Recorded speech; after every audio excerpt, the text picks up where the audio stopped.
பூக்கள் அதிகமாக சொல்கிறேன். அதுக்கு தொழிற்சாலை இருக்க கோரிக்கை என்னாச்சு? சென்ட் தொழிற்சாலை நானும் அந்த கோரிக்கை வச்சுக்கிட்டு தான் இருக்கேன். ஆனால் அதுக்கு அளவு இங்கே உற்பத்தி ஆகின்ற பூ விளைச்சலின் அளவு பார்த்துட்டு இங்கே வந்து ஒரு வாசன திரவிய தொழிற்சாலை அமைக்கின்ற அளவிற்கு உள்ளூரில் உற்பத்தி போதுமானதாக இல்லை.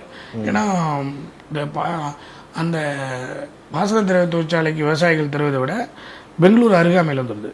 ஆந்திராவுக்கு நிறைய பூ போகுது. அதனால் அது விலைகள் அதிகமாக கிடைக்கிறதால, அதாவது விலை மார்க்கெட்டில் வந்து தேவைக்கு அதிகமாக சர்ப்ளஸாக கூடுதலாக இருந்தால் தான் வந்து இந்த சென்ட் ஃபேக்ட்ரிகளாக கொஞ்சம் குறைந்த விலை கேட்பாங்க. அது வந்து விவசாயிகளுக்கு அந்த நிலைப்பாடு இன்னும் வரல. உற்பத்தி அதிகமாகுது, உற்பத்தி அளவுக்கு அது வந்து தீர்ந்து போயிடுது வியாபாரத்திலே. அது பெங்களூருக்கு, ஆந்திரா, கர்நாடகா, ஆந்திராவுக்கு தினமும் பல டன்னு வந்து பல வண்டிகளில் 10 ton, 5 ton, 4 ton, 3 ton, 2 ton என்று பல வண்டிகை வந்து ஏற்றி போயிடுறாங்க. அதனால் அந்த தேவை இப்போ எழலை. ஆனால் அந்த கோரிக்கை அப்படியே நிலுவிலே இருக்குது.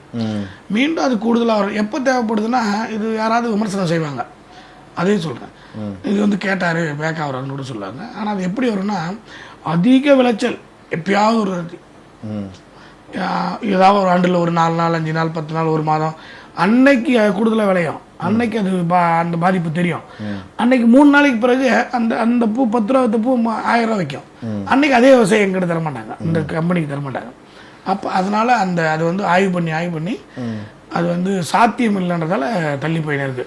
இன்னும் விவசாயிகள் விளைச்சல் அதிகமாகி தேவைக்கு மிகுதியாக பூ கொடுக்குற காலத்தில் கட்டாயம் அது வந்துடும்.